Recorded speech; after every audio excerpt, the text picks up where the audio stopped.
Assalaamu calaykum. Waxaa jiro howlo waqti badan aanan kaaga baahnayn qabashadooda, laakiin saameyn weyn ku leh dhinaca horumarinta noloshaada iyo naftaada.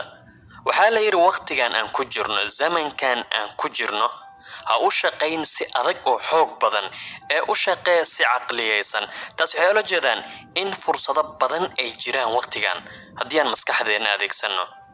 halkan waxaan kugu soo gudbinayaa 5 qodob oo haddaad samayso aad ka dhaxlaysa shaki la'aan horumar wax badanna ka bedeli doono noloshaada.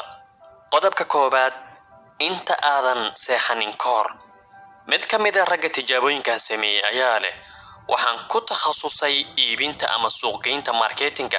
hawsheedu waxay ahayd arrinkaas in aan wax suuq geeyo, wax iibiyo, wax la soo saaray aan sii iibgeeyo.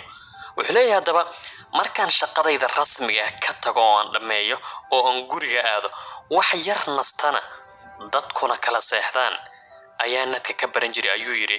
design garaynta waxa naqshadinta sida Photoshop iyo waxyaabaha la xiriira waxyaabaha noocaas oo kale anigaan isbari jiray ayuu leeyahay. wuxuu raaciyay markaan bartay arrinkaas kadib haddeertan waqti xaadirkan waxaan madax u ahay koox design garanayaal, yani dadka wax design gareeyo.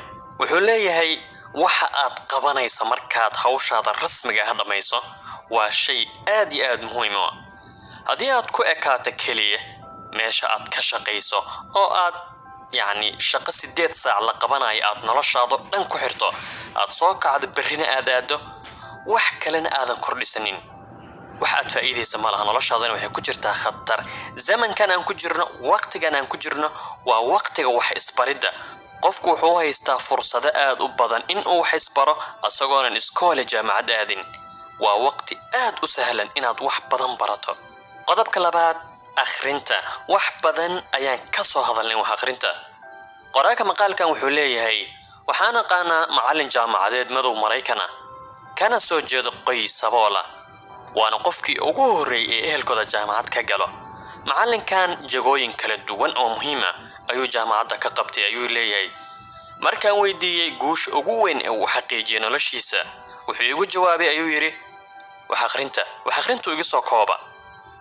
waxa ugu fiican ee aan sameeyay halkaasna i gaarsiiyay waa inaan wax akhrin jiray. wax akhrinta ayuu ku soo koobay. qodobka saddexaad, wax qabo, wax xaqiiji. qabashada hawl waxaan ula jeedaa dabaqitaanka wax aad baratay waa mid naftaada dareen guulgelinaya. haddii aad netka ka barato tusaale ahaan cilmi mucayan, isku day in aad dabaqdo, in waxaas aad baratay aad u bedesho wax la taaban karo. waxaa kaloo soo galaya qabashada wax in aad dabaqdo jadwal tusaale ahaan aad dejisay oo kale.